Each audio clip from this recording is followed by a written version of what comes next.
Ha'ani aya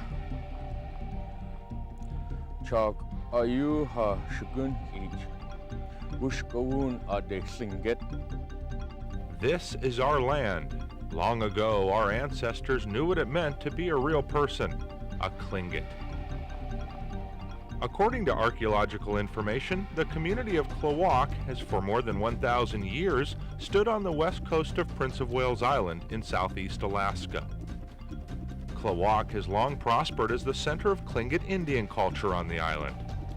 It is also the hub for commercial fishing and lumbering activities. Accessible by ferry or plane, Prince of Wales Island is the third largest island in the United States, with over 900 miles of coastline and countless bays to be explored. Recreation in the area focuses on excellent sport fishing as well as hunting. Northwest Outdoors has been invited as guests of the Fireweed Lodge for a couple of days of fishing for silver salmon and a little fly fishing in a local stream. If you ever get a chance to go to Alaska, you'll realize the weather does usually cooperate. But our first day here brought heavy rains. Gary, look at it on the bright side. At least it isn't snow. Fishing host Hobart Mans, along with Fireweed Lodge guide Gary Souza, decide that, well, it wasn't that bad out, so they gave it a try. You never know here in southeast Alaska what you're going to run into. The weather up here today is a torrential downpour. You wouldn't think the fish are biting. We're here on a stream of which I have no idea the name. One of our friends brought us up here. He tied on a little gold pattern. I've already had a couple fish rise to it. A couple of people from another lodge down here below us on the stream, and it's kind of neat. We're in the rain like in Oregon and Washington.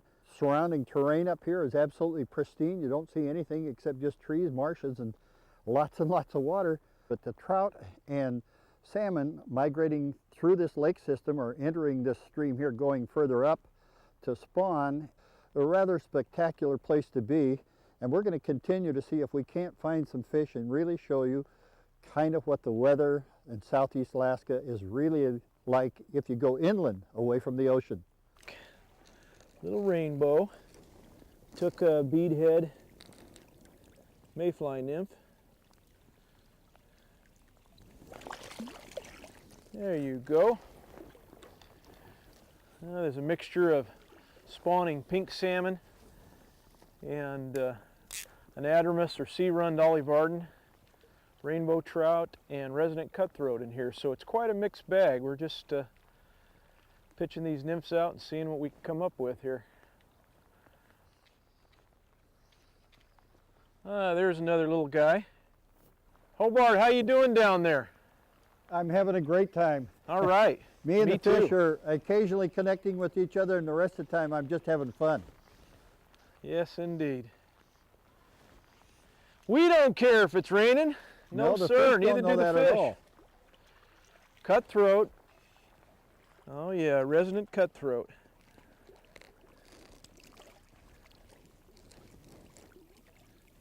Come here. That little swath of blaze orange under their gill plate there betrays their species. Let's see if there's a bigger one out there.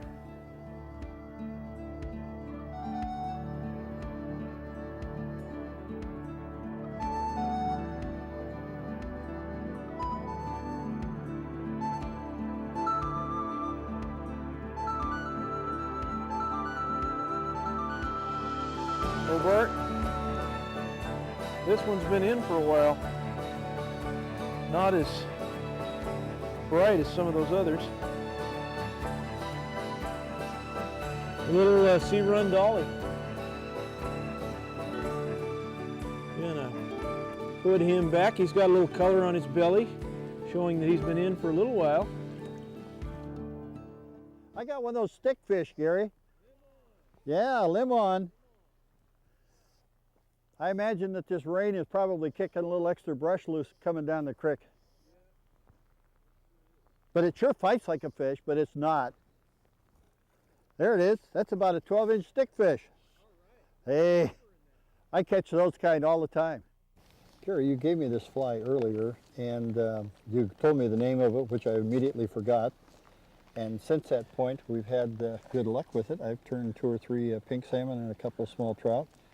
And you said you were using the same one. What is it? Same thing. It's just a common mayfly bead head that's tied with some gold ribbing. And I've got them in many colors. They're just a mayfly nymph. Open the box here and show some of them. That's what you do on busy days in the wintertime when the snow's ankle deep, huh? That's it. Okay.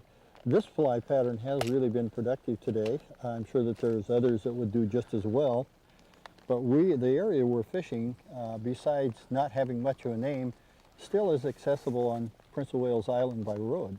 Sure is. I was quite surprised to find out that the island has got something like 2,500 miles of improved gravel road, or at least gravel road. There's a lot of fishing access for the person who'll just get out there and explore, have a look around. So you could come and stay at Fireweed, and then Bob could arrange for you to go someplace else with one of you guys. He could. We're here by ourselves. It's just us. This is one of the many streams and lakes that's accessible on Prince of Wales Island. It's not noted being listed in any fishing magazine. It doesn't have a big name. It just is one of the many where there's trout, and in this case, there's some pink salmon in too. So the stream that feeds this lake, we're fishing an inlet into the lake, and the outlet goes on out to the ocean. The pink salmon come up from the ocean, as well as the Dolly Varden, come through the lake, then up in the stream to spawn. Yes, as well as the sea run cutthroat. There's a few of them too.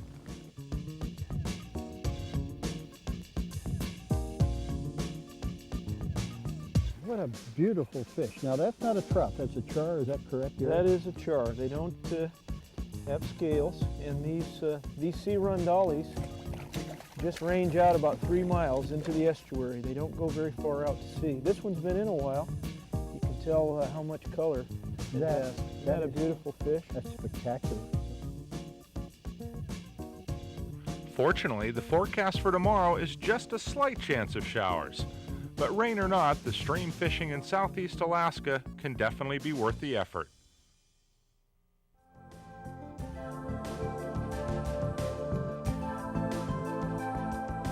It's the end of spawning season here, and the volunteers at the Prince of Wales hatchery in Klawock are finishing up another busy season. In previous visits to the hatchery, we've learned that this operation is unique because it is controlled and funded by efforts of local citizens. Like most hatcheries, the goal here is to supplement the existing runs to the island. But paying for it has always been a challenge. The goal of this hatchery is to enhance the fish and the economy of the island. And by doing so, we take our escapement, our eggs, to get our goal of eggs and fish. We also let enough through so that there's a natural escapement as well, and we keep that run alive that way. But our goal is to let that fish go out to the ocean, let the different user groups get their chance at it, the fisheries programs, the sport fisheries, the commercial, also the natural predators, and then what comes back to the system, our goal hopefully is that there's enough fish to come back to the system and we can sell the fish that's left after the escapement, and hopefully that's enough to support this operation. The bottom line is there's a lot of volunteers and a lot of people working hard here to keep this alive, and we're not sure that without some outside sources or maybe some help from grants or loans or government help that it'll be able to survive. But we're working hard. We've got a 9-member board that works hard on it. We've got some good people working here at the hatchery that have put a lot of time and effort into it. They've upgraded the facility. They've made it look better. We've put in a new visitor center. We're trying to make as much as we can out of all different avenues and make it an attractive spot on the island as well as a self-supporting spot. To me, it's probably, of all the places I've been, you're a classic example of private industry being able to accomplish what government industry doesn't seem to be able to, because you took over a defunct government program with private entrepreneurship and willing hands and people, volunteer labor if you will, and you're pretty well making a go of it. It's come a long ways in a short time. It's been 5 years now, and you know, We always look at it with a lot of despair, sometimes not seeing a light at the end of the tunnel yet, but when we stop and smell the roses, we look at where we're at in a short time, and yes, it's come a long ways.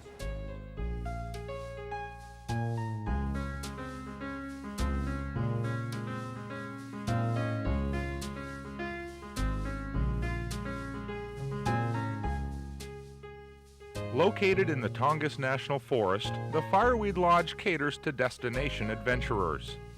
With all the comforts of home, they also have a gourmet restaurant that has become a favorite of the locals as well. Fishing fans come here to angle for all 4 species of salmon, halibut, and a variety of rockfish and snapper. Lodge guide Tim Marshall takes time out each summer from his own guide business in Tillamook, Oregon, to work in Alaska. He knows this area very well, but keeps up with the newest technology to ensure a successful day on the water.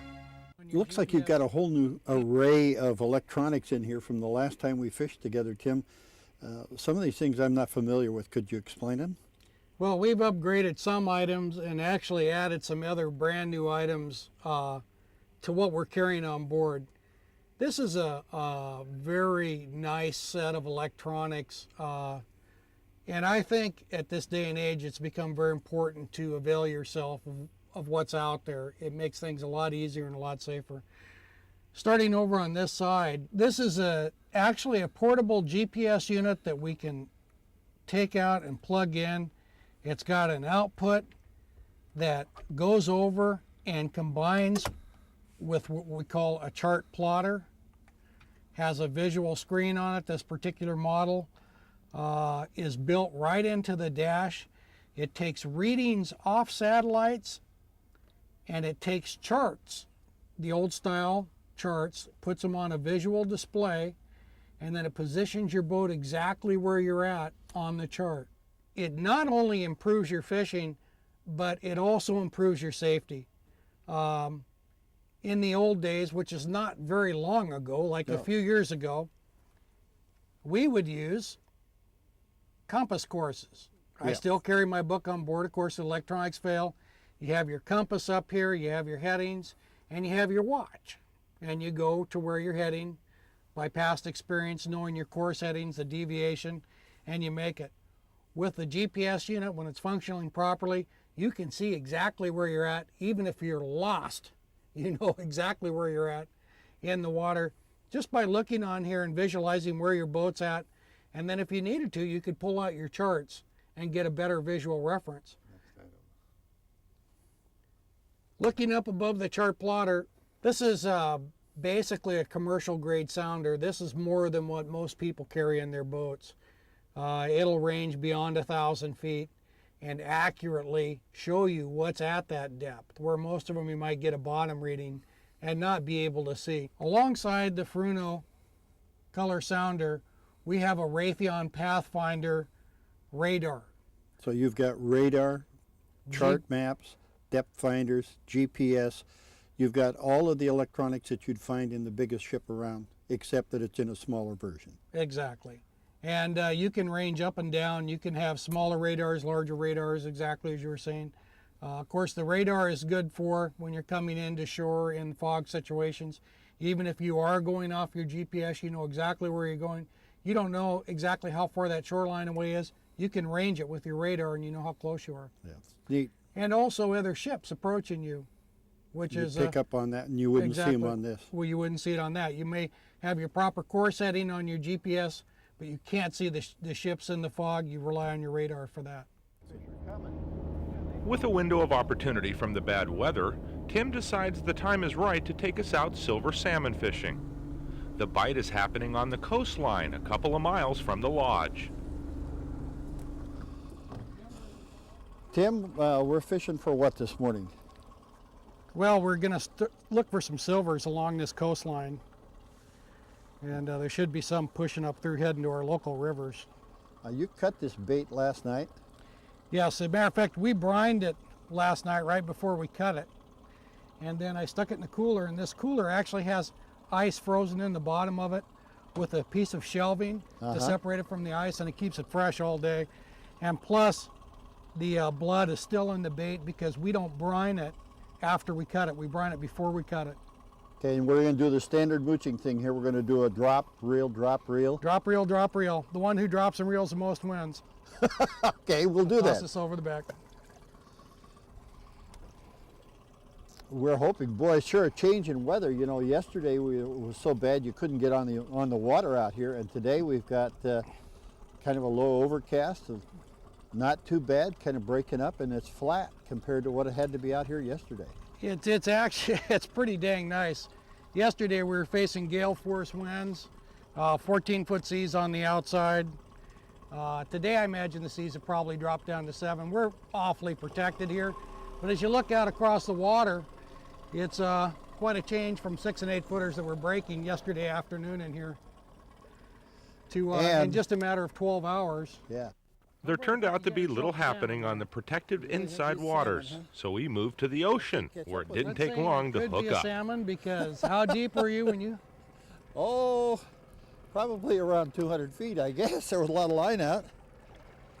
It went down a ways, and I'm not sure I even made the bottom, Tim. I can't catch up with him, but it's starting to scope off, which is a good sign. Okay, I hooked into one. The line runs off. This is what we came out here for, Tim. I've got one, you've got one. A little different than just about a half hour ago, isn't it? Yes. You've got a silver out there, it looks like, Hobart. Yes, I think so. And I've got one just coming up, and I had just hit the bottom at 200 feet of water. 200. We were in this silver fishing at 200 feet of water? This one is out. Look at him out there.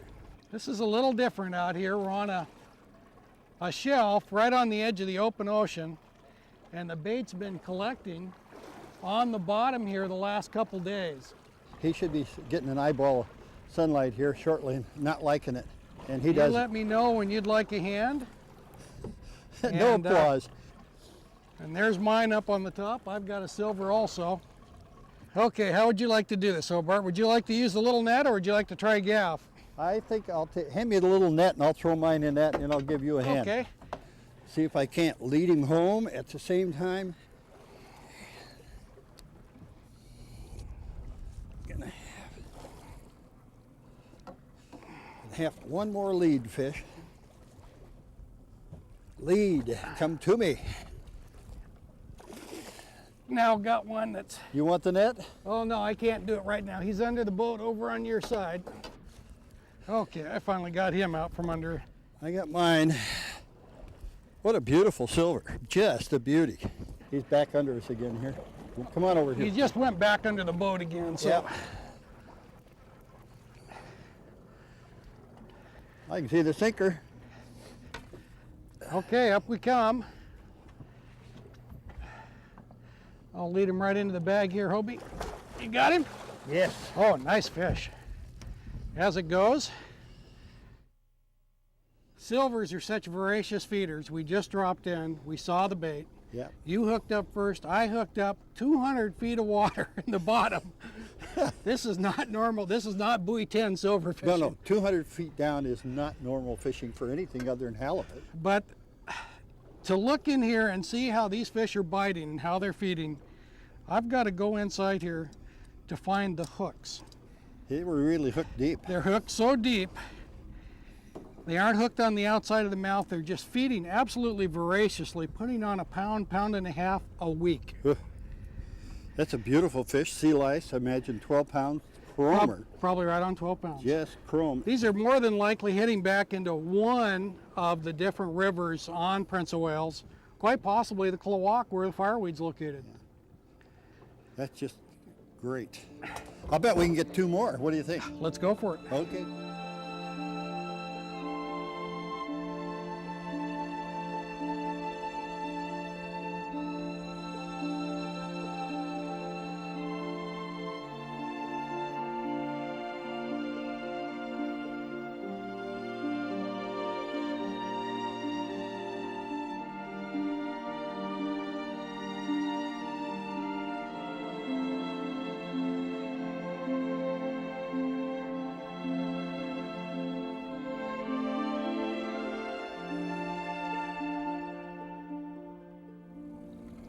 The two types of bites that you'll find is the first kind is when you're dropping down.